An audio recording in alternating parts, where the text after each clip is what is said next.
So hello guys, welcome back. अब हम discuss कर रहे हैं सेक्शन फार्मूला, है ना।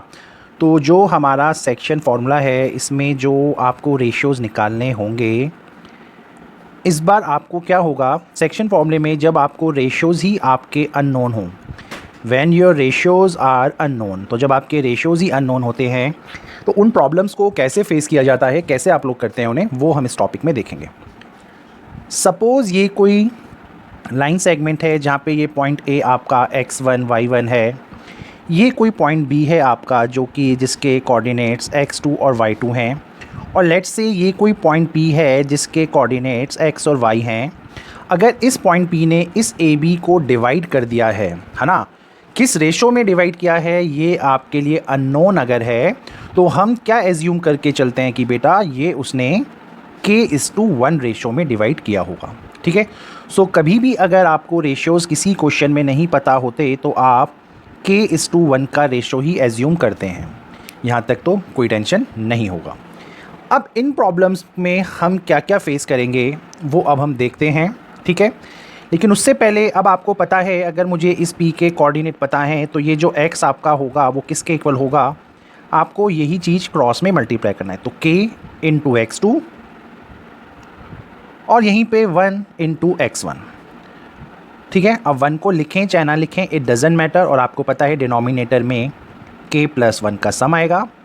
वहीं अगर आप इसका y कोऑर्डिनेट देखें इस पॉइंट p का जिसने इसको डिवाइड किया है, तो वो हो जाएगा k into y2 plus 1 into y1 is nothing but y1, and denominator में ये k+1।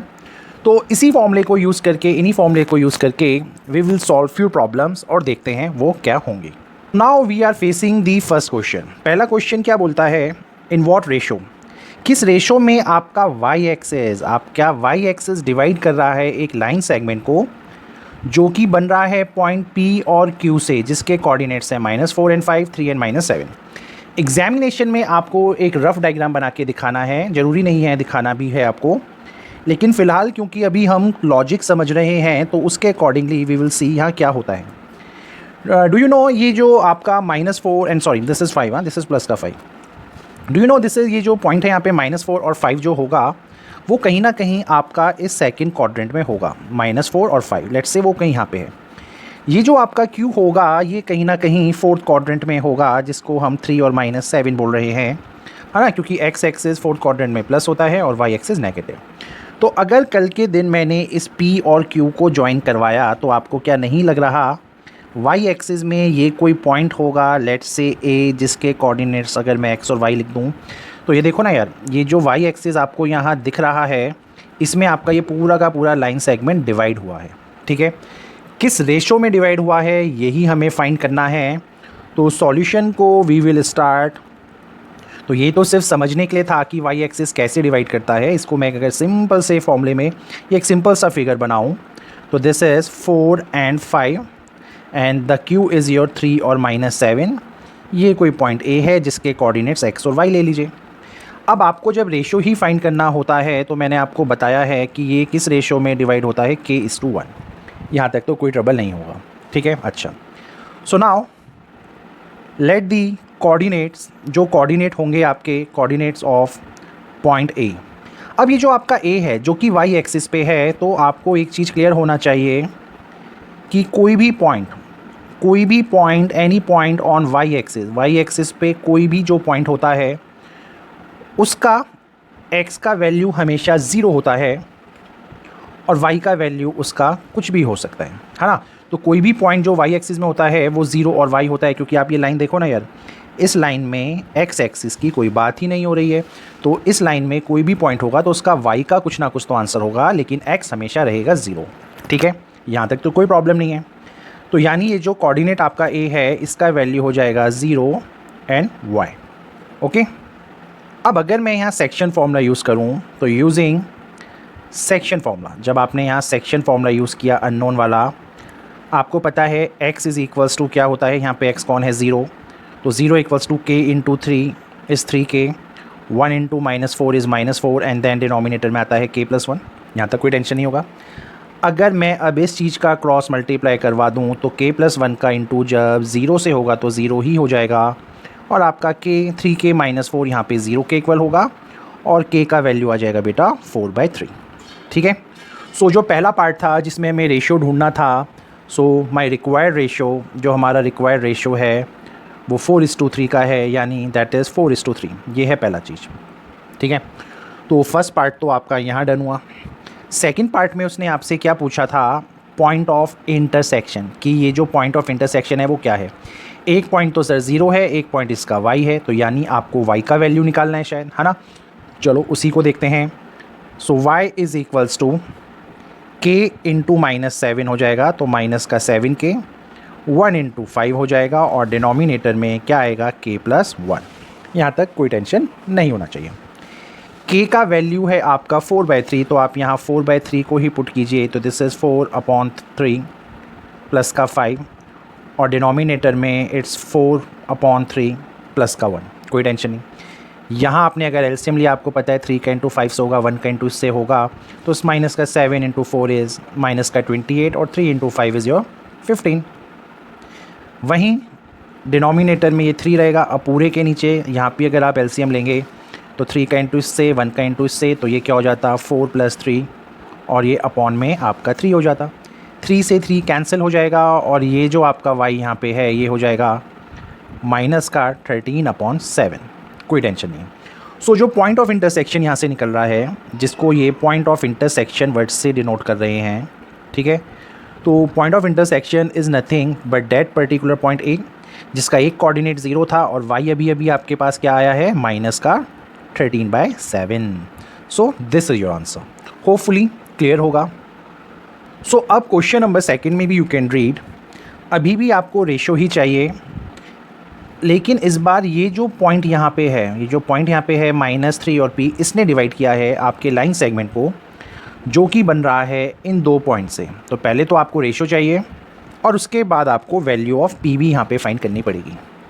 Since the ratios are unknown, क्योंकि यहाँ रेशियो जो हैं आपके वो अननोन हैं, तो इस क्वेश्चन में कुछ नहीं करना है आपको। लेट्स से ये वो पॉइंट है -3 और p, जिसने इस लाइन को डिवाइड किया है, जो कि -5 और -4 से मिलके बन रही है, जो कि -2 और 3 से मिलके बन रही है। So when ratios are unknown, आप इसको k/1 में देते हैं, ठीक है।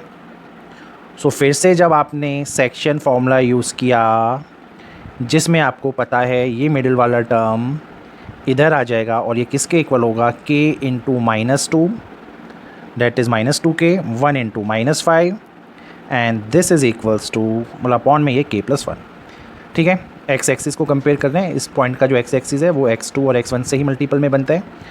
जब आप इसका मल्टीप्लाई करवाएंगे तो ये बन जाएगा -3k + 1 का, इस पूरे का इंटू करवाएंगे, और ये है -2k और -5। -3k हो जाएगा ये -3, this is -2k, this is -5। इसको यहाँ शिफ्ट किया तो आपका -2k प्लस का बनेगा, और कैंसिल करा के सिर्फ -k बचेगा। वहीं इस -3 को आप 5 के पास ले जाओगे तो ये प्लस होगा, और -5 और +3 इज़ नथिंग बट योर -2। यहाँ पे नेगेटिव से नेगेटिव कैंसिल, और finally we can say my k is 2। तो जब मेरा k यहाँ पे 2 आ चुका है, सो जो मेरा रेशियो यहाँ पे बनेगा वो बनेगा बेटा 2:1। ऐसे ही तो रूल चल रहा था, है ना। अब आपको p का वैल्यू चाहिए, p है आपका ये, तो देखते हैं अब क्या होगा। तो p का वैल्यू जो कि है आपका ये सेकंड पार्ट, जो कि y कोऑर्डिनेट है इस पॉइंट का, तो p इज़ इक्वल्स टू क्या हो जाएगा, k इंटू 3 यानी 3k, और 1 इंटू -4, और डिनोमिनेटर में हो जाएगा ये k+1। k का वैल्यू अभी आपने 2 बोला है, तो this is 3 into 2 -4 upon its 2+1। यहाँ तक भी कोई ट्रबल नहीं होगा। 3 इंटू 2 इज़ 6, और 6 - 4 इज़ 2, और दिस इज़ योर 2/3। तो यहाँ से p का वैल्यू निकला आपका 2/3। तो ये क्वेश्चन भी बेटा आपको क्लियर हो गया होगा। अब देखते हैं अगला question. So this question is one of the most important question that we are facing now. So I will call it as a VVIP problem. Okay, चलो देखते हैं क्या है।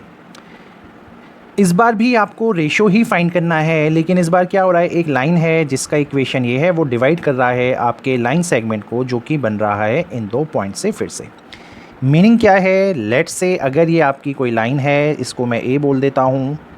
अगर ये पॉइंट 1 और 3 है, ये दूसरा पॉइंट 2 और 7 है, तो क्वेश्चन के अकॉर्डिंगली बेटा वो क्या बोल रहा है, एक ऐसा लाइन है, ये मैं एक लाइन ड्रॉ कर रहा हूँ जो कि आपके इस लाइन सेगमेंट को डिवाइड कर रहा है।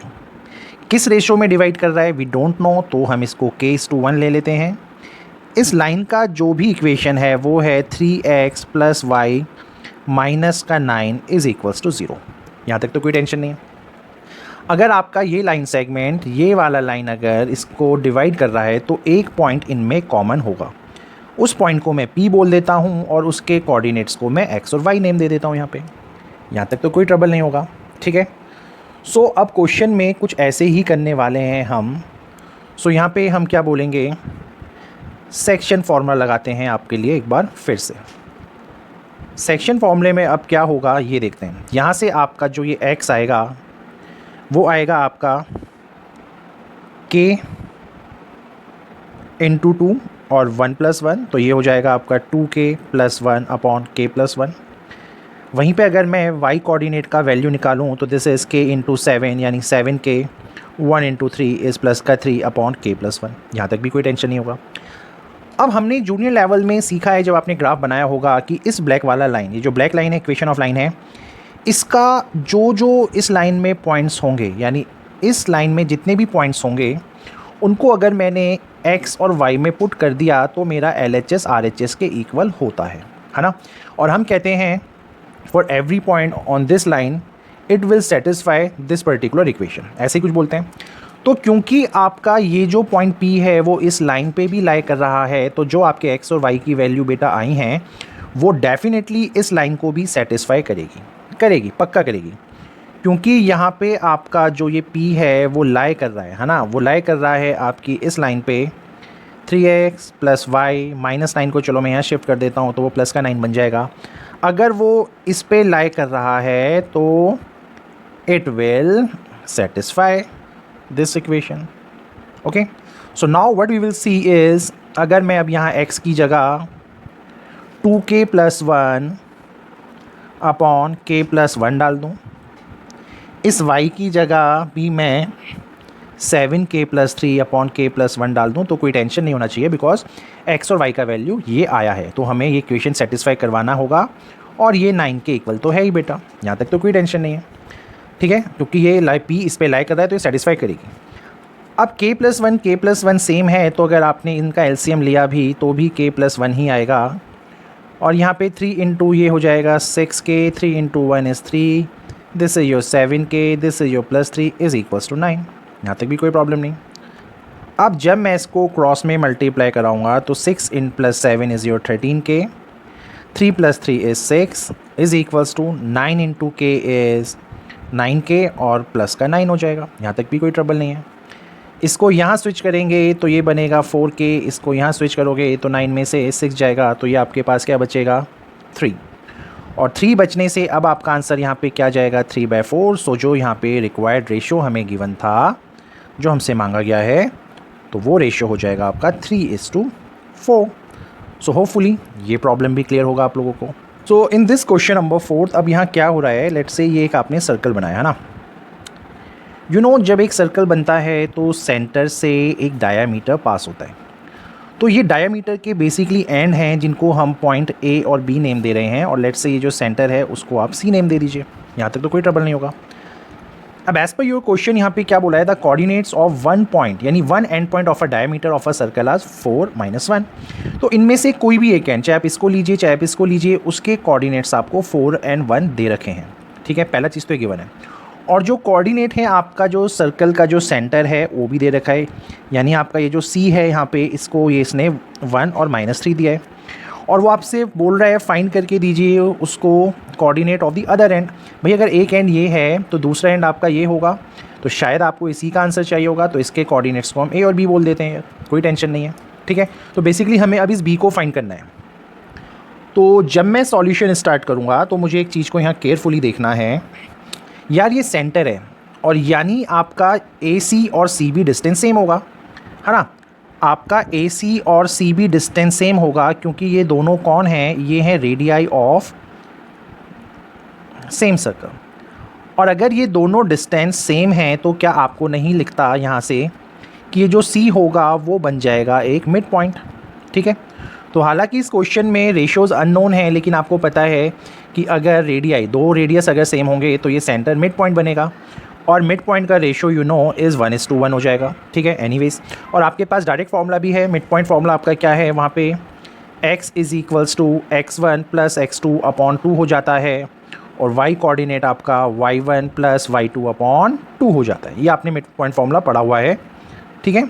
अच्छा, now the question is very simple. Now you can सी, जब मैं इसमें यही फार्मूला लगाऊंगा, आपको पता है x की जगह मुझे 1 रखना है, तो 1 = x1 x2 यानी 4 + a, और डिवीज़न में आ जाएगा बेटा 2। और सेम वे आपको क्या करना है, y की जगह क्या रखेंगे आप, -3, और यहाँ पे y1 बन जाएगा आपका -1, प्लस में ये b हो जाएगा अपॉन ऑल्सो 2। तो यहाँ से जब आपने इसको क्रॉस मल्टीप्लाई किया तो दिस इज़ 2 = 4 + a, और यहाँ से a की वैल्यू आ जाएगी -2। वहीं पे आप इसका भी क्रॉस मल्टीप्लाई करवाइए, -3 × 2 = -6 = -1 + b, और यहाँ से अगर आप इसको स्विच कराएंगे तो आपके b का वैल्यू क्या आ जाएगा, -5। So yes, this is your answer. Hopefully question clear होगा आप लोगों को, ठीक है। अब देखते हैं नेक्स्ट प्रॉब्लम। तो गाइस, अब चलते हैं क्वेश्चन 5 में। अब वो क्या बोल रहा है, आपका एक लाइन सेगमेंट है P and Q line point से जो बन रहा है। लेट्स से ये कोई पॉइंट सेगमेंट है बेटा, जो कि है x1 y1 and the point Q is x2 और y2, ठीक है। इसको किस रेशो में डिवाइड कर रहा है, x एक्सिस, ओके। सपोज़ ये आपका x एक्सिस है जिसको मैं यहाँ ड्रॉ कर रहा हूँ, और ये इसको कट कर रहा है किसी पॉइंट A पे। अब आपको पता है x एक्सिस पे कोई भी पॉइंट होता है, so any point on x axis, x axis पे जो भी पॉइंट होता है उसके कोऑर्डिनेट्स होते हैं x और 0, ठीक है। तो इस पॉइंट A के भी जो कोऑर्डिनेट होंगे वो x और 0 ही हो जाएंगे। आपको जब नहीं पता होता किस रेशो में कट कर रहा है तो आपके इस 2 1 लेते हैं, और जब आप फॉर्मूला लगाएंगे तो क्या होगा, मैं इस पॉइंट के y कोऑर्डिनेट के लिए ही सीधे सॉल्व करता हूँ, क्योंकि मुझे पता है जब मैं इसको 0 के आगे रखूँगा तो माई आंसर विल कम। सो यहाँ पे y का formula you know is k × y2 + 1 × y1 is nothing but y1 upon k + 1। अब जब मैंने k का इंटू y2 से किया, यहाँ पे k का इंटू आपने y2 से किया, 1 का इंटू y1 से ही हुआ है, और यहाँ k + 1, तो जो वैल्यू थी वही चीज़ यहाँ पे आई है, ठीक है। हाँ, एक चीज़ यहाँ पे एक्स्ट्रा हो गई है कि आपका y जो था वो 0 है, तो इस पूरे की जगह अगर मैं यहाँ 0 पुट कर दूँ और इसको क्रॉस मल्टीप्लाई में ले जाऊँ तो ये सारा का सारा फैक्टर 0 हो जाएगा, और आपका क्या बचेगा बेटा, k × y2 + y1 = 0। अब ये y1 अगर यहाँ शिफ्ट हो जाएगा तो ये होगा k × y2 = -y1, और ये डिवीज़न में जाएगा तो ये हो जाएगा माइनस का y1 अपॉन y2, और जो रिक्वायर्ड रेशियो यहाँ से फिर अब बन रहा है वो बन रहा है आपका option number B. So hopefully this question is also clear to you. तो ये है क्वेश्चन नंबर 6। इसमें क्या कर रहा है, एक पॉइंट P है बेटा जो कि डिवाइड कर रहा है आपके लाइन सेगमेंट को, जो कि बन रहा है पॉइंट A और B से। B का कोऑर्डिनेट है 9 और 8, A का कोऑर्डिनेट है यहाँ पे -1 और 3, और ये कोई पॉइंट है लेट्स से P, ठीक है। तो पहले तो अगर P इस लाइन सेगमेंट को डिवाइड कर रहा है किसी रेशो में, तो जब आपको रेशो नहीं पता होता तो आपके इस 2 1 लेते हैं।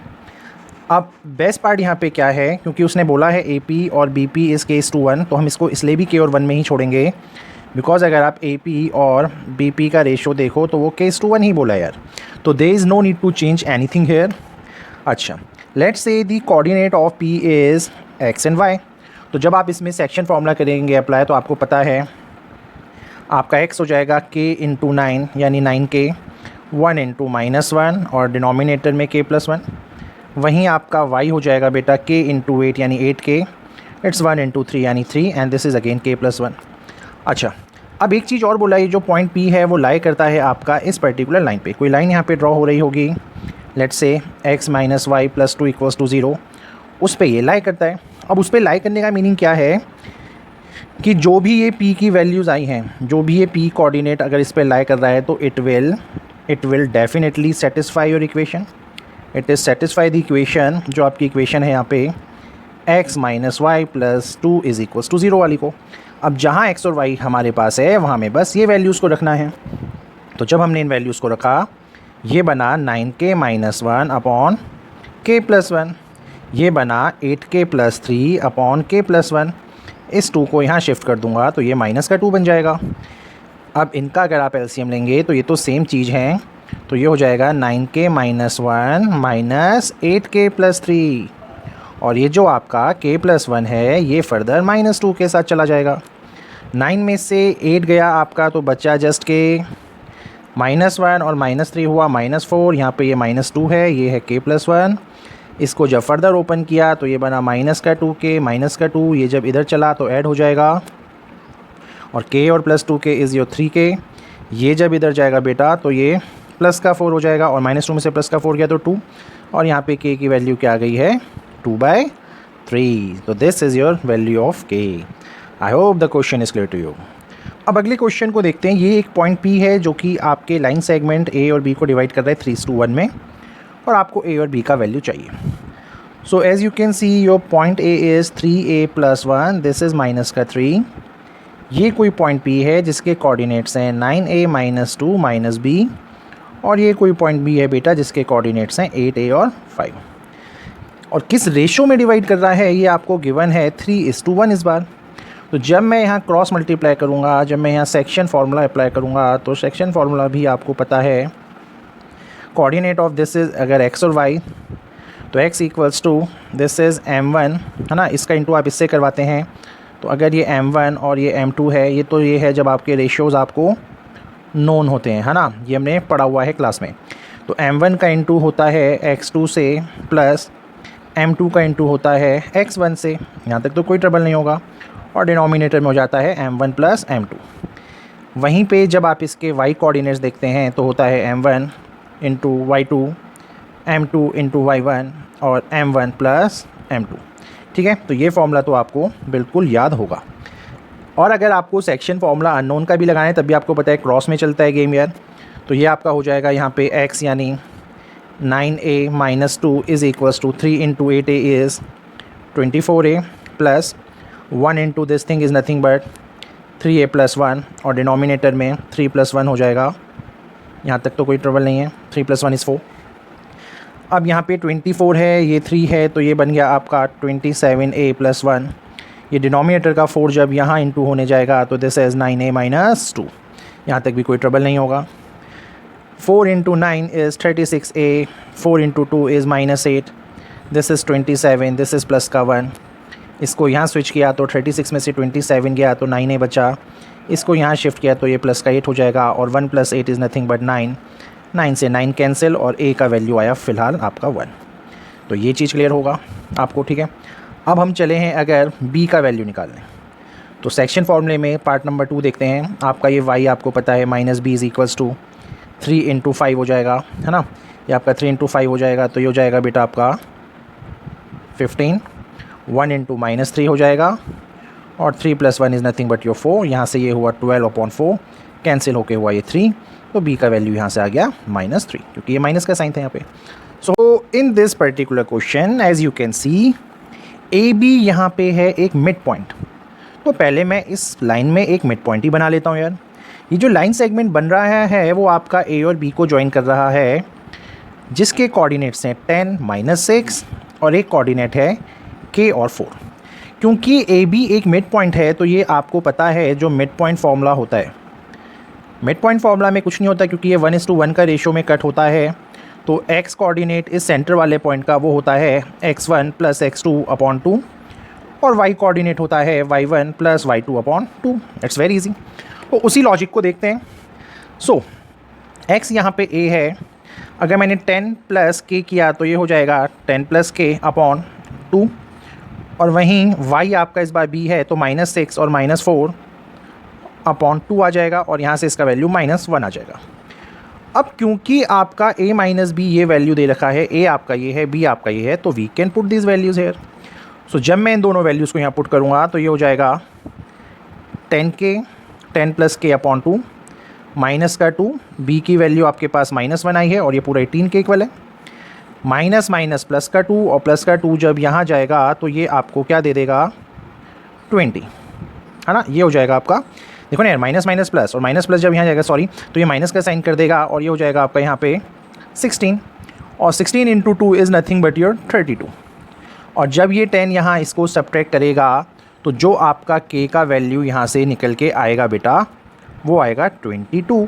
यहाँ तक तो कोई ट्रबल नहीं होगा इस क्वेश्चन में। अब k का वैल्यू 22 आया, one part is done. Second part में क्या है, अब अगर ये 22 आया, आपसे डिस्टेंस भी पूछा ए बी का। सो ए बी का डिस्टेंस अगर मैं डिस्टेंस फॉर्मूला से करूँ तो आपको पता है दिस माइनस दिस का होल स्क्वायर होता है ना, और 4 माइनस माइनस आपका ये प्लस हो जाएगा, तो 4 प्लस 6 का होल स्क्वायर हो जाएगा। ये आपका हुआ 12 का स्क्वायर, ये हुआ आपका 10 का square. This is 144 plus 100, this is nothing but your 244। ठीक है, इसको अगर आप चाहें तो जो अगर मैं इसके फैक्टर्स करूं तो दिस इज़ 4 इंटू 61, ये 4 बाहर निकला और आंसर आ जाएगा 2√61 इज़ योर आंसर। ठीक है, अगर किसी को डिस्टेंस फार्मूला रिकॉल नहीं हो रहा हो तो मैं आपके लिए लिख देता हूँ। डिस्टेंस फार्मूला जो होता है वो क्या होता है बेटा, under root of x2 minus x1 का whole square, y2 minus y1 का whole square. Okay, so hopefully now this question is also clear to you. So now we are discussing the one of the most important problems, तो इसको मैं VVIP problem का name दे देता हूँ। Question is very simple, बस थोड़ा सा एक चीज़ ध्यान रखिएगा, ए और बी 2 पॉइंट्स हैं आपके। ठीक है सर, ये कोई ए है, ये कोई बी, 2 पॉइंट्स हैं, बहुत बढ़िया। और आपको यहाँ पे कोऑर्डिनेट फाइंड करना है पी का, such that A P ratio A B is this thing. पूरी क्लास 10th में आपका इंटरनली ही डिवाइड हो रहा है, तो ए बी और ए पी के बीच में डेफिनेटली कोई एक पॉइंट होगा पी। अब इसके अकॉर्डिंगली क्या है, इसका मतलब ये है कि अगर मैं इसको ढंग से आपके ब्रेन में यूटिलाइज़ करूँ कि भाई ये क्या होना चाहिए, तो ए बी अगर मैं इसको नीचे रख दूँ तो this is A P upon A B जो आपका है वो कहीं ना कहीं 3:7 है। तो इसका मीनिंग तो सर यहाँ पे ये कन्वे हो रहा है कि ये जो ए पी वाला पार्ट है वो सिर्फ 3 है और ये ए बी वाला पार्ट जो है वो पूरा 7 है ना, यही मीनिंग कन्वे हो रहा है। क्योंकि ए पी 3 बोला है, ए बी का 7 बोला है, तो यानी ए पी से 3 हो जाएगा और ए बी 7। तो अगर ए बी पूरा 7 है तो क्या आपको नहीं लगता आपका पी बी 4 हो जाएगा? येस और नो?